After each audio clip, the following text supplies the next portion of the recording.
warahmatullahi wabarakatuh. Izin memperkenalkan diri, nama saya Wildan Ramadan, asal kelas IPS 1 dan saya Faldo Afrilio dari kelas X IPS 1. Kali kita akan membuat tugas video tentang menjelajahi museum yang terdapat di alun-alun Rangkas Bitung ini dan mendeskripsikan apa saja yang ada di museum alun-alun ini. Simak videonya.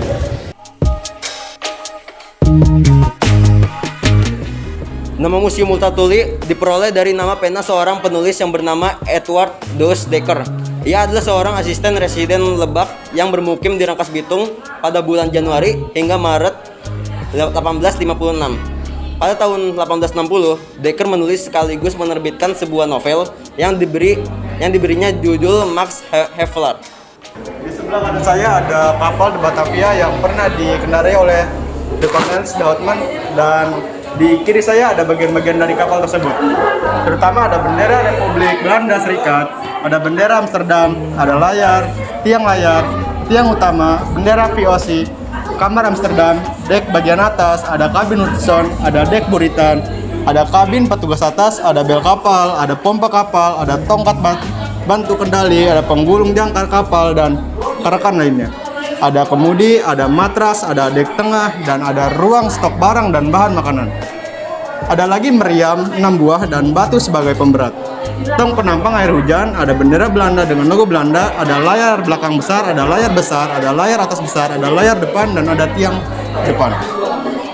Ada dek atas, ada busur depan, ada patung singa merah, ada dapur, ada tempat bersantai awak kapal, ada ujung kapal, dan terakhir ada layar ujung kapal. Oke, di sebelah kanan saya terdapat rempah-rempah yang pernah dicari oleh bangsa Eropa, yaitu ada pala atau Myristica fragrans. Yang kedua, lada, piper atau piper nigrum. Yang ketiga, cengkeh, Syzygium aromaticum. Yang keempat, kayu manis, Cinnamomum zelenaticum.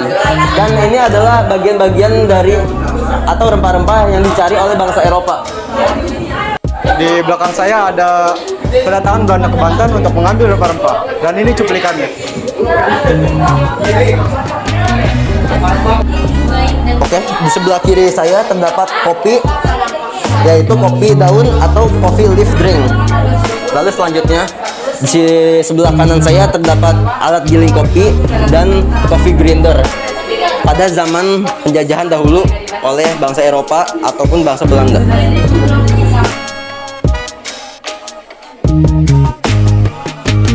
Di sebelah kanan saya ada peta tanam paksa di Pulau Jawa.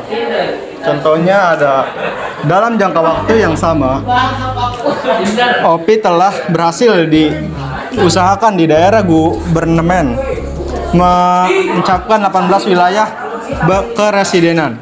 Ke-18 keresidenan itu ialah Banten, Priangan, Surabaya, dan Karawang, Cirebon, Tegal, Pekalongan, Semarang, Jepara, Palembang, Pasuruan, Besuki, Pacitan, Kedu, Bagelan, Banyumas, Madiun, dan Kediri. Produksi kopi terbesar adalah dari Karesidenan Priangan atau di Jawa Barat, Kedu di Jawa Tengah, dan Pasuruan dan Basuki di Jawa Timur. Tepatnya di kanan saya ada replika pelana kuda. Ini contohnya.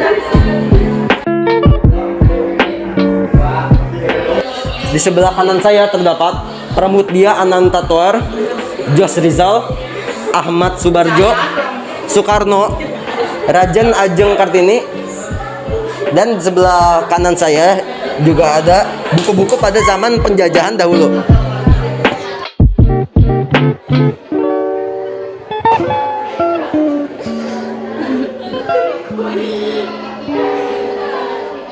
Oke, kali ini saya akan menjelaskan secara singkat peperangan-peperangan yang terjadi pada zaman penjajahan dahulu. Yang pertama, ada revolusi sosial di Banten tahun 1945 sampai 1946. Setelah proklamasi, beberapa pemuda Jakarta datang ke Banten untuk menyampaikan berita kemerdekaan. Kemerdekaan RI 17 Agustus 1945. Setelah kekalahan Jepang atau atas sekutu tersiar luas pada 16 Agustus 1945, sejumlah pemuda menculik Bung Karno dan Bung Hatta ke Rengas Dengklok. Pemberontakan Haji Wakia tahun 1854. Haji Wakia seorang kaya dari Gudang Batu, Serang yang kerap melawan pemerintah kolonial. Pemberontakan Nyimas Gamparan.